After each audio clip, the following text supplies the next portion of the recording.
Ladies and gentlemen, welcome back to yet another amazing episode. In this particular one, I want us to get to look into how much does it cost to own as well as to maintain a Toyota Fielder here in Kenya. So we'll be looking into rough figures, but this is just to give you an insight on what to expect once you become an owner of a Toyota Fielder. We are talking about things like maintenance, the cost of the running cost of fuel on daily basis, depending on the number of kilometers that you get to cover. So stick around for that conversation because this is going to give you a different perspective of the cost that you might incur when you get to own a car, or specifically when you get to have a Toyota Fielder. So stick around for that conversation. I'll be taking you through this discussion. My name is Willie, and welcome back to this channel. If you are, of course, if it's your first time, guys, you are all welcome here. To be part of this community, guys, I'll just request you to just go ahead and get to hit that subscribe button, which is just below here, because from statistics, it's showing me that most of you are watching, but in terms of joining the community, you are a bit hesitant. So I'll just request you guys to just take a second and hit that subscribe button, which is just below here. And of course, we do appreciate you giving us your opinion or your thoughts regarding different topics that we cover about cars, because your feedback is what gets to keep us going. So stick around for that. For now, just allow the intro to roll. I'm going to see you on the other side.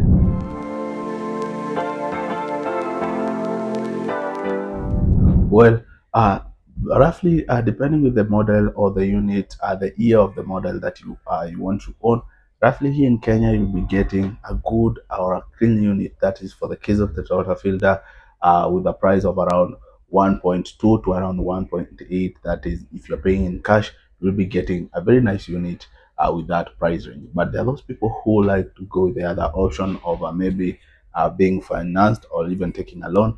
In such a scenario, you will be expected, of course, to put up, you get to put up a deposit, and then you will be paying in installments. Remember, this is more of a loan, so you'll be, of course, be expected also to cover some interest. And in a scenario whereby we're talking about a 4-year loan, so in most cases, you'll be getting those loans with an interest rate of around 18%. That's the rough estimate, but it will depend with the person selling the car as well as the institution. There are some financial institutions which get to assist when it comes to financing for you to own a car, and they might have some better interest rates. But let's just go with the rough figure, which is common with most financial institutions. So let's go with the 18%. So if you're going you're looking to buy a car which costs around 1 million, or let's say 1.2, that is particularly the Fielder, you'll be seeing that on monthly basis, you after you get to put up the upfront deposit, you'll be expected to be paying around 25,000 Kenyan shilling. It could be around 25,000 to around 40,000 Kenyan shillings per month. This is just a rough estimate. So of course, the number of installment also depends with the terms of the financer. So it will all depend with the period, of course, they're giving you. Remember, the longer the period, also the interest rates also gets to stretch a little bit, as well as the installment amount you get to pay per month also gets to reduce. So those are factors that you must first of all get to understand. That's the cost of owning that car. So from there, after you get to own the car, you now get to own, of course, to have the car. There are other everyday expenses or costs that gets to come with owning as well as using the car on day-to-day basis. So number two, we are talking about whenever you get to move the car, of course, you'll have to fuel it. So we are talking about the fuel cost. This is something that might depend on how rough or how gentle you are on the gas pedal. But for the case of the city errands, city drives, with a good Toyota Fielder which has a proper combustion system, you'll be roughly getting around 12 to 16 kilometers per hour, especially in our Kenyan traffic. So roughly, let's talk about you'll be getting around 14 kilometers per liter. That is. So let's say you're covering a distance of around a thousand to 1,500 kilometers a month, which is it's possible. There are people even who goes to even 20,000 kilometers per hour. I mean per month, depending with how busy or depending on the activities that you could be involved in, especially for those people who are involved in activities for of moving from one region to the other. 1,000 kilometers in a month will be even a distance that they get to cover within a week. So roughly, let's talk about for city errands, you're covering around 1,000 to 1,500 kilometers a month. The cost of fuel here in Kenya, roughly at the moment, sometimes it gets to fluctuate, but let's talk about from 185 to around 200 Kenya shillings per liter. So if you're going on a minimal situation whereby you're going 1,000 kilometers, and roughly remember we are talking about the car is consuming 14 in every 14 kilometers is consuming 1 liter, so we can get to do a rough estimate of around 1,000. You get to divide the 14 kilometers, which is the distance that it gets to cover with the 1 liter. Then from there we get to multiply with an estimate of 190, which is the price that we're estimating to be the price of the fuel that is per liter. So for that situation, you'll be expected to have a budget set aside for around 13,000 Kenyan shillings. That's for the fuel cost. That's on we are looking at a person who is mostly involved with city that is errand. So there are those people who get to cover long distances. Their estimation will be a little bit higher. And as I said, remember these are numbers we're doing estimates depending with your movement as well as the condition of the car. Remember, the condition of the car also is a factor which really gets to affect how much fuel, how much distance the car is covering per liter, which is something which also gets to translate to your budget, also going either higher or going lower. Let's move to the other expense or other expenditure that you need to understand. You're talking about things like once you have owned the car, you're good when it comes to fueling. We need things like insurance as well as licensing.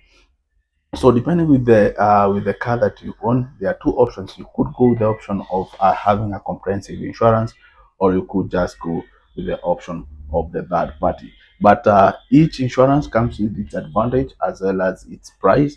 So if you're going for a comprehensive insurance, if you're going for a comprehensive insurance, in most cases they usually get to charge around 3.5 to around 7% of the value of the car. So if you had bought the car from let's say at a price of 1 million Kenyan shillings, you could be that's how they get to calculate how much you're expected to pay per year. So let's say we go 3.5 uh 3.5 of a million, that could translate to around 35,000 Kenyan shillings that is per year. You can get to do that in terms of per month. It's around 3,000 Kenyan shillings. Depending with the car value of the car, you'll be having those estimates, and of course you get to understand. So for the third party, they're a little bit cheaper because you could be having just a standard amount you're being charged, maybe uh, um, it could be, let's say, like a 5,000 a year. So it really depends with the value of the car as well as the choice the owner gets to prefer. So apart from the insurance, we are talking about depending on the model or the usage of the car. In case you're using the car for carrying passengers or like Uber business, you could be expected you'll have to go for NTSA inspections, as well as talking about license fees. So those are just extra expenses, but occasionally they're usually small.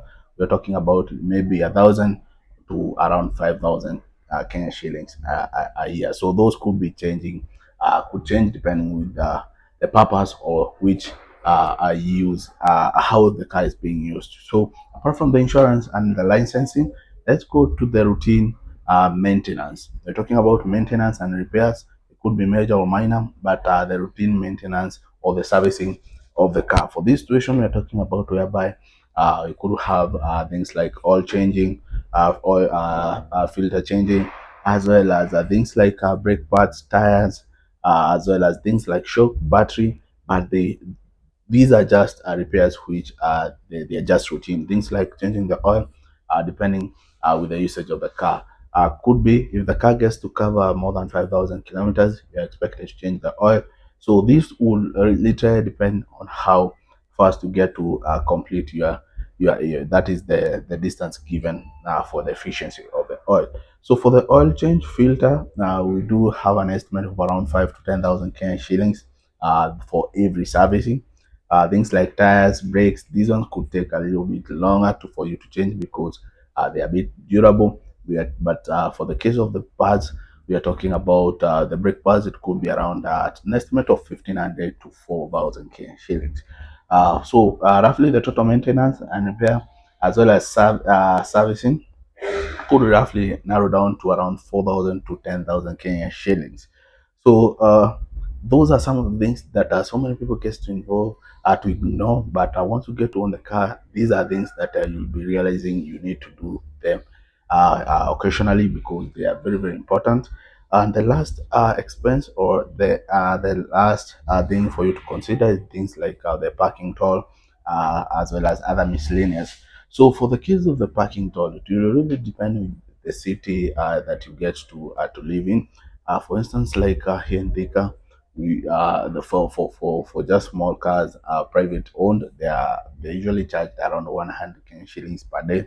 So if you be having the car parked that is around these cities every single day, that could narrow down to around 100 Kenyan shillings every day. You get to multiply by maybe 20 days in a month, that could narrow down to around 2,000 Kenya shillings. So let's give it an estimate of around 2,000 to 8,000 depending with where you are from. If you're going to Nairobi occasionally, now you might realize you get to pay a bit higher. So that's why I'm saying it's open to the locality that you are in. So basically, those are some of the expenses as well as the cost of owning and maintaining a Toyota Fielder. So let me know what you think if you have owned the Toyota Fielder before.